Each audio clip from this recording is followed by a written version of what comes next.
Hello, everybody. Hi, it's Alison from Engli-teAch wishing you happy Christmas, early happy Christmas. Are you ready for another fun lesson? Okay, today I have prepared, today I prepared a little lesson. I've just finished my teaching in a school, and I was doing a lesson on phrasal verbs, and really useful phrases for being very polite in English when you have a more of a difficult thing that you want to say or you have to say. Thank you. Do you like my decorations? I was feeling festive. So I thought this would be really useful. Just let me get my extra screen up. Here we go. So today's lesson is going to be all about how you say, I'm going to put not so nice things, not so nice things nicely. Okay, it's all about being nicely, politeness, yeah? We want to say nice and polite. It's going to be, you're going to be, it's Christmas time, you're going to be, you're going to be hopefully going to parties, being invited for drinks and for dinner. And sometimes you come across people or situations that you don't really, that you might just want to kind of find a way of saying things directly but politely. So let's make a start. Okay, first of all, have you ever been invited to friends or particularly family where the mother is constantly giving you loads of food, and like you think if you don't eat and eat and eat, they're going to be really offended, and maybe your boyfriend or your friend said, oh my gosh, eat my mother's food or she'll be really, really offended. I'm just wondering if I'll take my glasses off because I can see I'm reflecting on the screen. That's a bit better. So a really nice way of saying that you just don't want to eat anymore without offending anybody is saying very politely, no thank you, I've had enough to eat. You know, would you like your third or fourth plate of chicken or gravy or cakes? And you're like, ugh, I can't eat anymore. Or maybe it was disgusting, like, and you just couldn't eat anymore. You'd say, oh, no thank you, I've had enough to eat.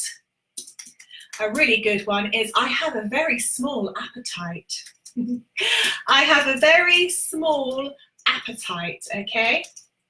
If you want to be very polite, you don't want to eat any more chicken or whatever it is. Okay, now let's just say one of your family friends has decided to go and do something quite outrageous. You thought you were just going to be going for dinner, and you ate your dinner and you're just wearing dinner clothes, and they said, okay, we're now going to go on a hike up the side of Mount Columba at midnight.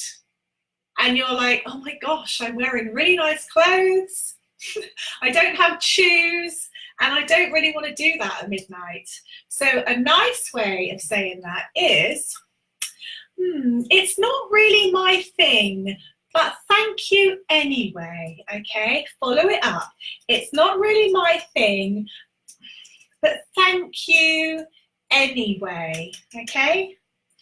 And that way you have very politely, completely closed it down, completely shut it down. They can't come back to you because you said, oh, it's really not my thing, but thank you anyway. And there's nothing they can say to that.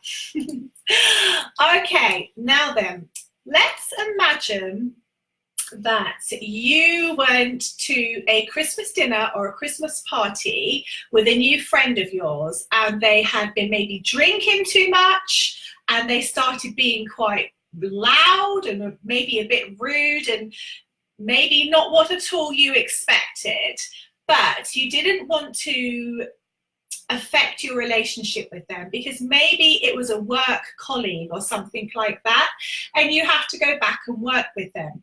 So a nice way, if they ask you your opinion, oh no, did I drink too much at the party? You know, let's just say they jumped on top of the table and started dancing, knocking glasses everywhere, and then threw their drink by accident over like the boss's wife's really expensive dress or something like that.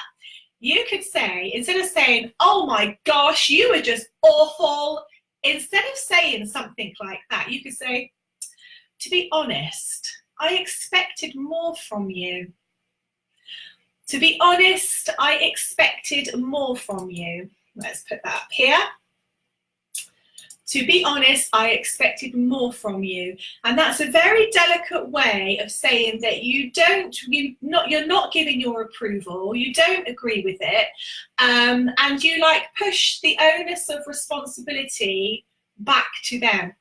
Because quite often when people misbehave, they try and blame someone else or get someone else involved, and you don't want to get involved in things. So especially at Christmas, so you push it back. Okay. Another really useful phrase is,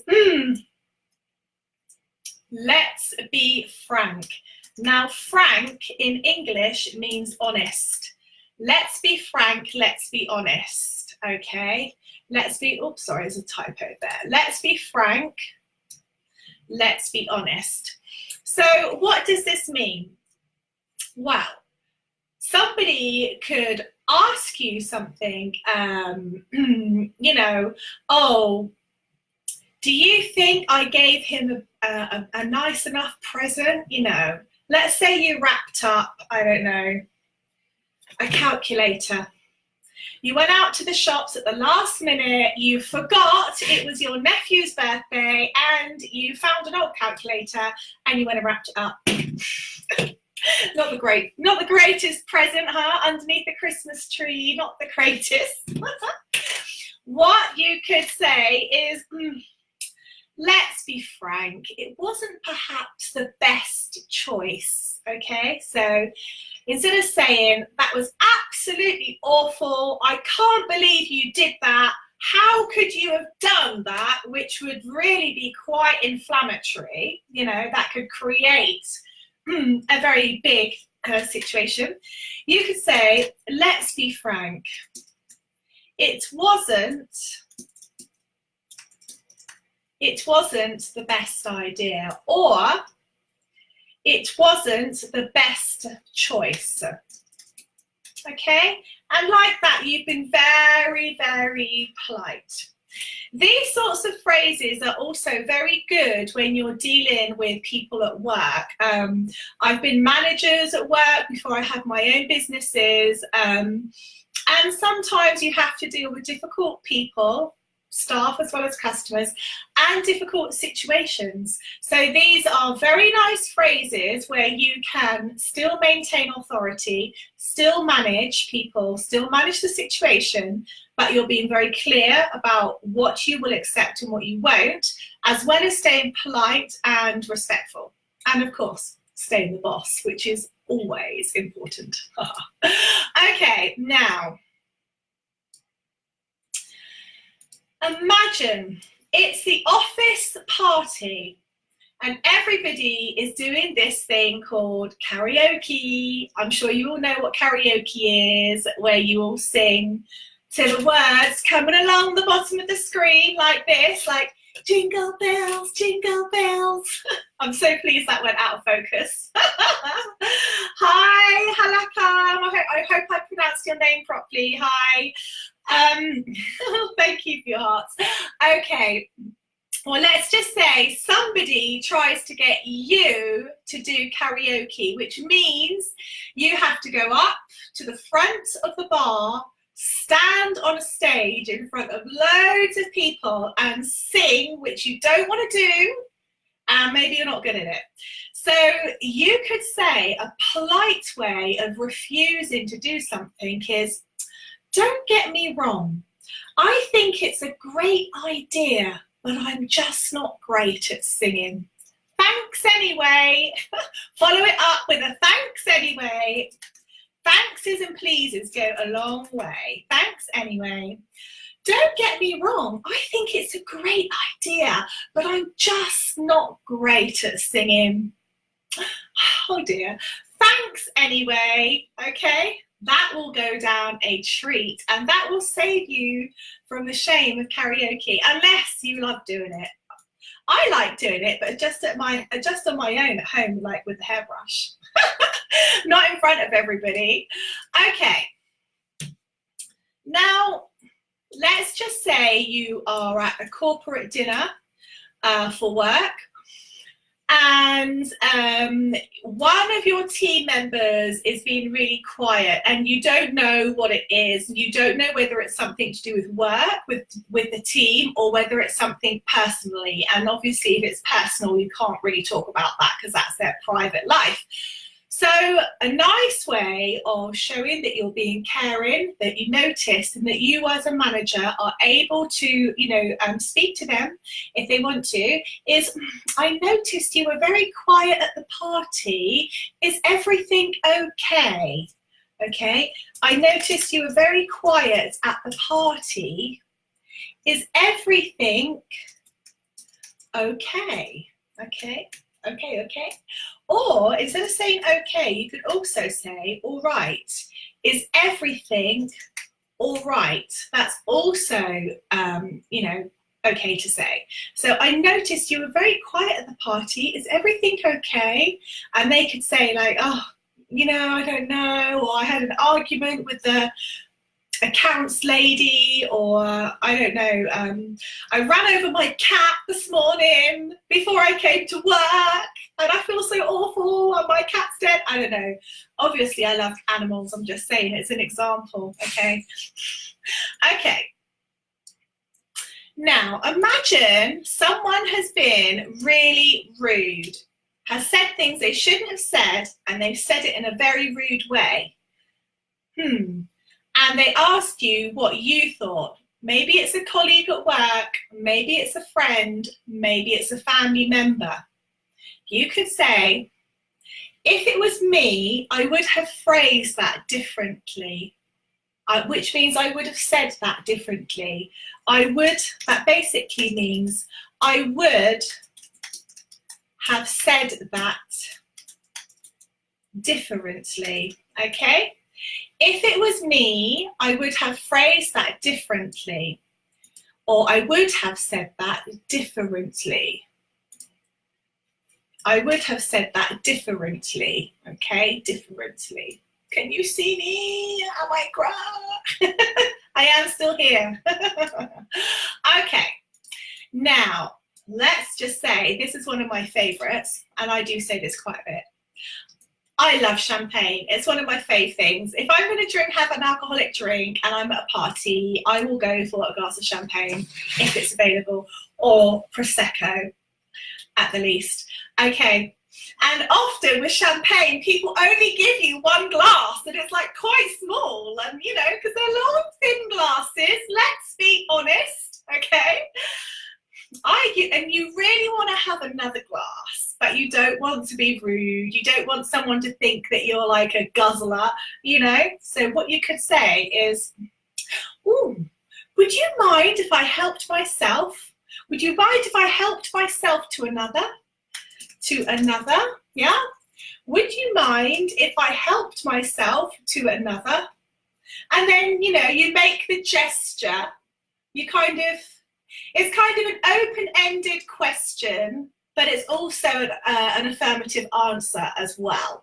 You're asking the question, but you're kind of half answering it for them, making it really difficult for them to say no, okay?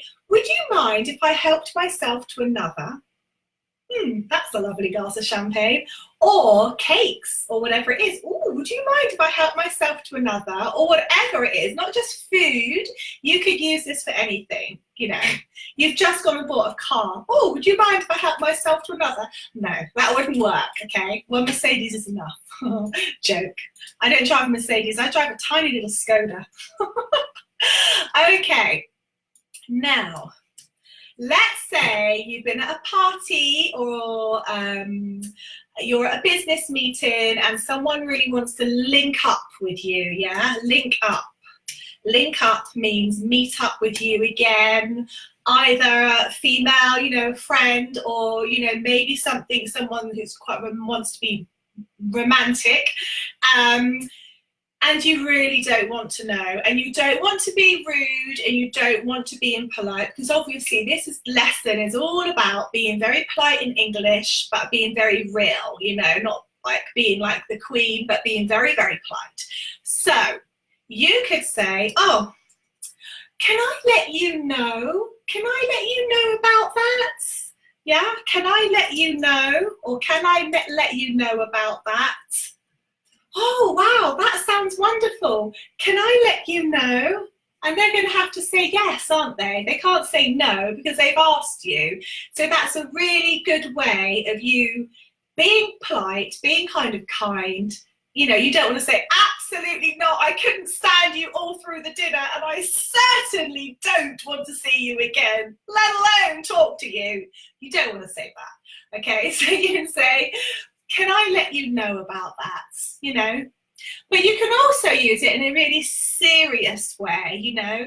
If maybe you've got an important meeting or you've got something to do and you know that you have to check with your managers or your supervisors, but you don't want to be rude to the customer, let's put it in a work context, you could say, oh, okay, let's just say your customer has asked you for like 30% discount or something because there was an error with their billing or there was something wrong with the product, and you might not have the authority to say yes, okay? So you could say to them, oh, can I let you know about that? Would you like to come back tomorrow or in an hour's time?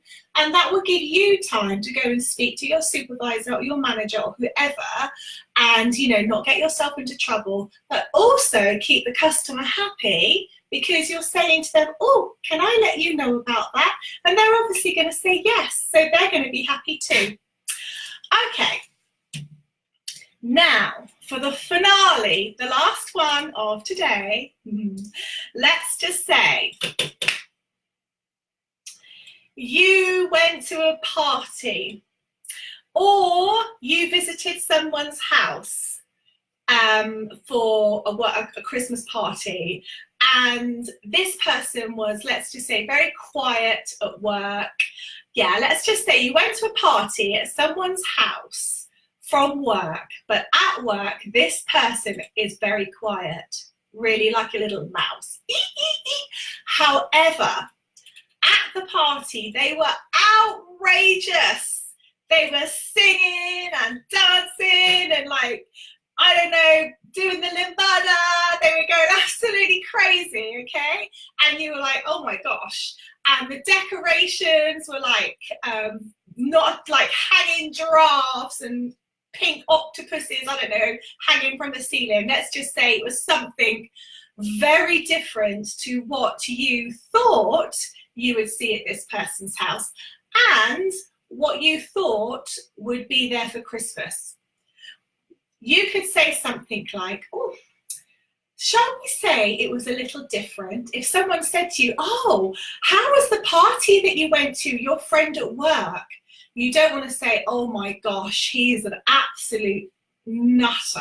You know, really, I just could not believe what he was doing. I mean, when we use the phrase actually nutter, that's another one. That means like they're kind of like, they do things, they're very erratic, yeah? They do very erratic and outrageous things. Outrageous things, okay? So English slang, we would say, oh God, it's an absolute nutter, you know, really crazy. I was running around the garden with like an Indian hat on, I don't know, wearing like a cowboy outfit and giraffe slippers, I don't know, something like that. Or let's just say You went to someone's house and it was not at all what you thought. I don't know. You think of something and then think of the extreme. Maybe it was really small, or maybe it was really big. Maybe everything was like the color orange or something like that, and you don't want to talk about it out, with other people, because sometimes that's considered really rude. In English, especially English culture, if you comment about someone's personal lifestyle, how they live in their house, what their house is like, that could be considered quite rude in some circles, so generally we don't talk about other people in that way if you want to be considered polite, especially when you're at work. So let's just say someone at work asked you this, and you could just say, oh well, let's just say it was very different. And like that, you've given no information, you haven't been rude, and you haven't said anything that you shouldn't have said, because after all, this is all about Christmas and having fun. Ta-da! So I hope that's going to be 1, 2, 3, 4, 5, 6, 7, 8, 9, 10. That was 10 super polite phrases, okay, to help you navigate your way through Christmas. With lots of very polite phrases, but these are also phrases you could use at work. You could use them in customer care, you could use them in an office, you could use them in the hospital. Doesn't matter what industry you work in, you can use these phrases to remain very polite but very professional, because at the end of the day, that's what we all want to be. Okay. All right, everybody, that was a bit longer. That was 21 minutes, that lesson. I hope that's okay with everybody. As always, share this with anyone. I'm going to try and post it as a Facebook show live, or a live show or something like that. So if you've got friends that want to learn English, then just share it with them, or invite them to the group and I will let them come in if they want to learn English. And of course, they're great like us. See you next time. Goodbye, everybody. Have a lovely day. Goodbye, halakum. Goodbye, Al. Is it Al or Vet you now? Goodbye. See you next time. Goodbye.